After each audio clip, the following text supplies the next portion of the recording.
At dawn, the bells of the convent rang for the last time. A cold wind swept across the valley, carrying with it the faint echo of hymns rising from the chapel. Inside, a small group of nuns, their hands folded in prayer, had no idea that it would be their final morning in peace. As the sun began to rise, shadows appeared on the road below. Ottoman soldiers were approaching, their boots striking the earth like drums of judgment. They surrounded the stone convent known as Agia Eleni, a place that for generations had sheltered orphans, fed the hungry, and tended to the sick. The sisters had heard whispers for weeks, that Christian houses were being searched, that priests had been taken, that crosses were being removed from churches. Now it was their turn. When the soldiers stormed through the wooden gates, the nuns did not scream.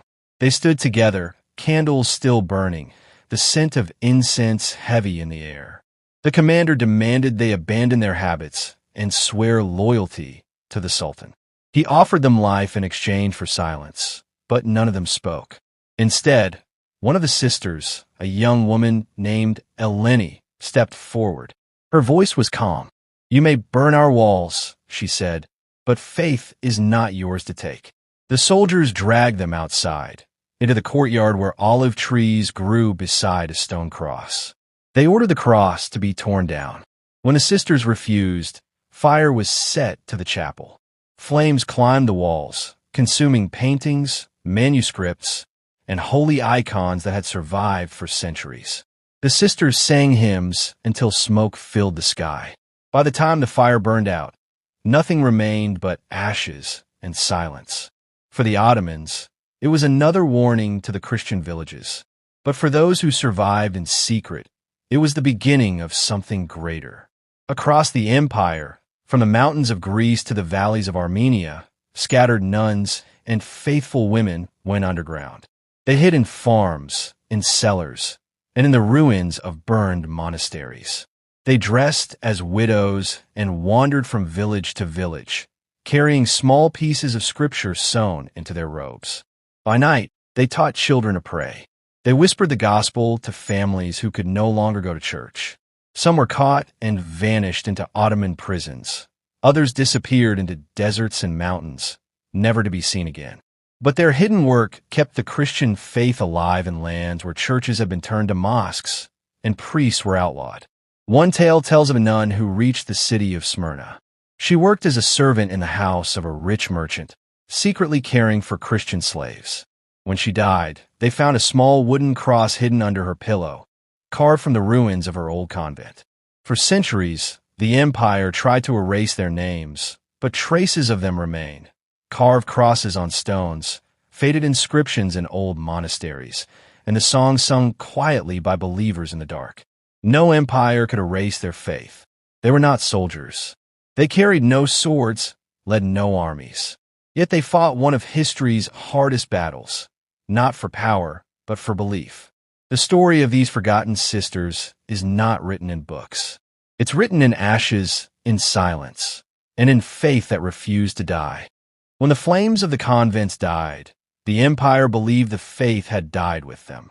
But deep in the mountains of Macedonia and Anatolia, whispers began to spread, whispers of women in black veils traveling by night, carrying nothing but rosaries and courage. They were the survivors, the hidden sisters. Some had escaped through tunnels beneath their convents. Others were helped by villagers who risked execution to hide them. Disguised as widows or beggars, they walked through forests and over mountains, moving silently from one Christian home to another. By day, they hid in caves or barns. By night, they prayed.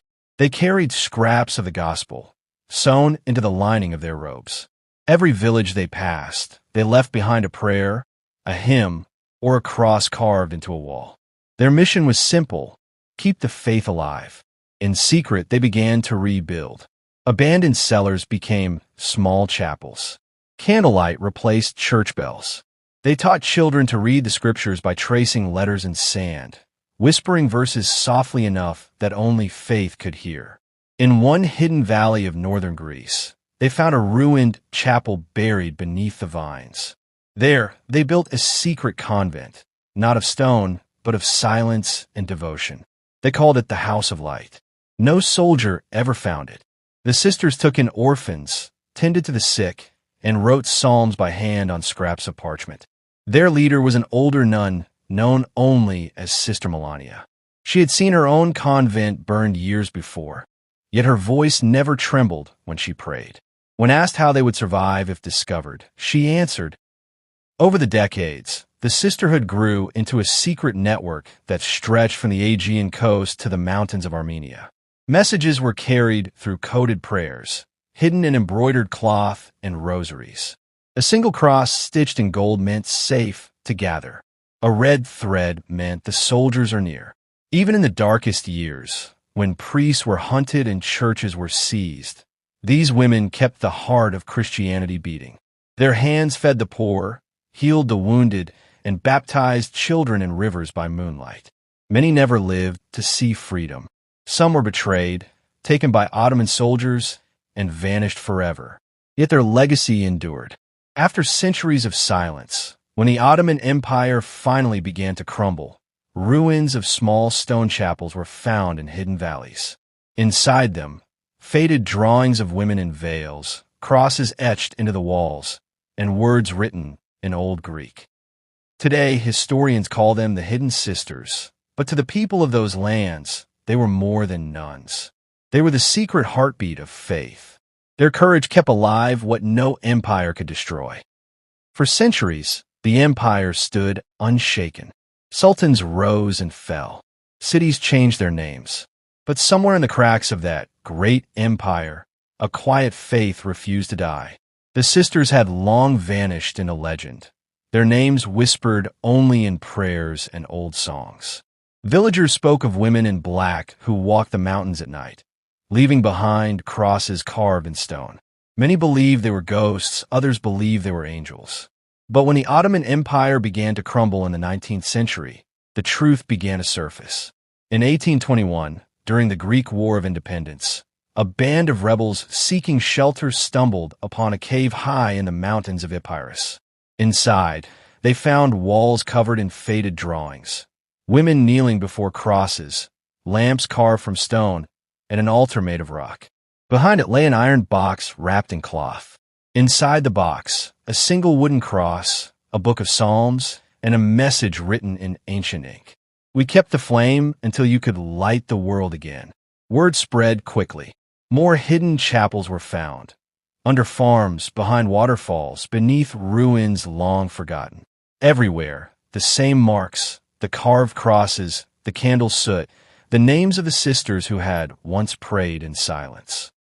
Historians piece together what the empire tried to erase. There have been dozens of secret convents, linked through coded hymns and travelers who carried blessings instead of weapons. The nuns had hidden Christian relics that were later returned to rebuilt churches. Their silent defiance had kept an entire faith alive.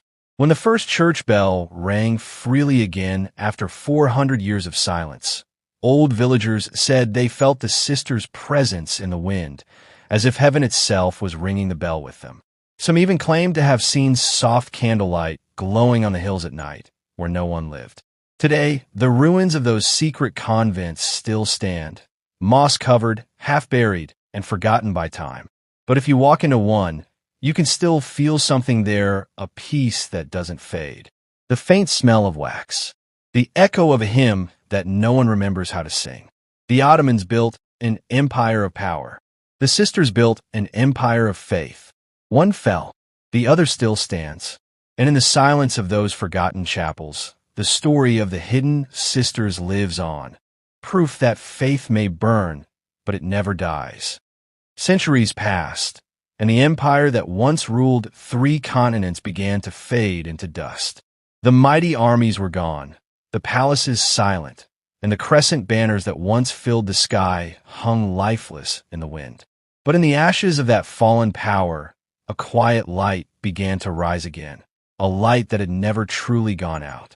In the small mountain villages of Greece and Armenia, whispers spread of ancient crosses found buried in walls, of songs older than memory itself. Travelers spoke of a ruined convent that glowed faintly under the moonlight, as if its stones remembered the prayers once spoken there. The people called it the House of Light. For generations, they had thought it was a myth. But one winter, a group of young shepherds stumbled upon its ruins, deep beneath ivy and earth, untouched for centuries. Inside, they found relics that time had forgotten. A small altar, a clay oil lamp, and a wooden cross blackened by fire. In the corner, half buried beneath the dust, was a parchment sealed in wax. The writing was old, fading but still clear. We prayed for those who would come after us. May they live in the light that we could not see. The discovery spread across the land like dawn breaking after a long night. Priests, historians, and villagers came to the mountains to see the place where the sisters had once hidden. Some wept, others knelt and prayed. And when the first church bell rang again in that valley after 400 years, the echo rolled through the hills like thunder, not of war, but of faith reborn. Old women told stories of their grandmothers who spoke of black-robed widows, bringing bread and prayer by moonlight. Young children learned the names of the martyrs who refused to bow, and those ruins, once silent, became a symbol of everything faith had endured. The Ottomans had built an empire that time could erase. But the sisters had built something eternal, a chain of belief, unbroken by fear, unshaken by fire. They never raised a sword. They never ruled a city. Yet they changed history in silence. Today, where their convent once stood, there is a small chapel rebuilt from its stones. Every year, candles are lit there on the anniversary of its fall. And when the wind moves through the valley, people say it sounds like a choir, soft voices singing the hymns of the past. No one knows their names. No grave marks their resting place. But their legacy burns brighter than ever, a reminder that even when kingdoms crumble, faith stands forever. The sisters who prayed in darkness became the light that guided generations. And though centuries have passed, their